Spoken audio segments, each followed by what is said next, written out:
Portia Kimball, the Cake Diva, and today I'm going to instruct you on how to make fondant swirls. In order to make fondant swirls, you can use any color that you prefer.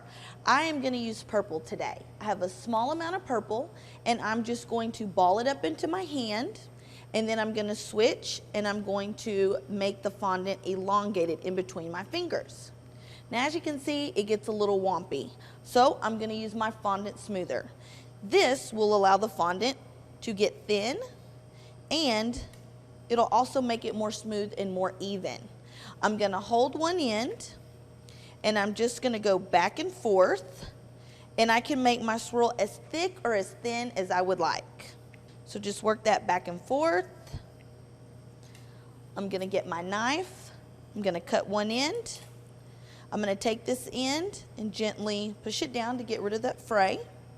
And now I'm just going to make a swirl. And now you have a fondant swirl. Again, my name is Portia Kimball, the Cake Diva, and today I showed you how to make a fondant swirl. Swirl you later.